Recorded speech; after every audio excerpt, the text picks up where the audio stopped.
พร้อมนั้นยังมีสารแสดงความเศร้าสลดใจจากนายกรัฐมนตรีแห่งประเทศญี่ปุ่น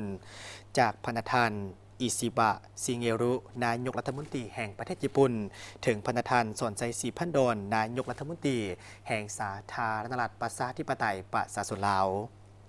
ในน้ำต่างหน้ารัฐบาลและประชาชนญี่ปุ่นข้าพเจ้าขอแสดงความเศร้าสลดใจอย่างสุดซึ้งมายังพนธานครอบครัวสีพันดอนทุกท่านรัฐบาลและประชาชนแห่งสาธารณรัฐประชาธิปไตยประชาชนลาวต่อการจากไปของพนธานคำไต่สีพันดอนอดีตประธานประเทศแห่งสาธารณรัฐประชาธิปไตยประชาชนลาวซึ่งผู้เป็นบิดาของพนธานพนธานคำไต่สีพันดอนแม่นผู้ที่ประกอบส่วนอันใหญ่หลวงเข้าในการสร้างสรรค์พัฒนาประเทศชาติในยุคสมัยที่ประเทศลาวมีการเปลี่ยนแปลงนอกจากนี้พนธานยังได้ไปเยี่ยมยามประเทศญี่ปุ่นในนามนายกรัฐมนตรีในเวลานั้นได้เอาใจใส่ในการประกอบส่วนอย่างห่าวหันเข้าในการพัฒนา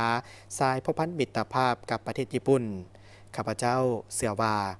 ความโศกเศร้าเสียใจต่อการจากไปของพันธานคำไต่สีพันดอนที่เป็นบุคคลที่แสนเคารพรักของพันธานและปวงส่วนลาวอย่างหลวงหลายแมนบ่สามารถพรรณนาออกมาเป็นคำเว้าได้อีกเทื่อหนึ่งข้าพเจ้า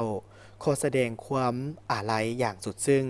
ถึงดวงวิญญาณของพันธานคำไต่สีพันดอนอดีตประธานประเทศแห่งสาธารณรัฐประชาธิปไตยประชาชนลาวที่ได้อุทิศตนเข้าในการพัฒนาประเทศชาติตลอดชีวิตที่ผ่านมาพันธานขอให้ดวงวิญญาณของพันธานจงไปสู่สุคติด้วยเถิด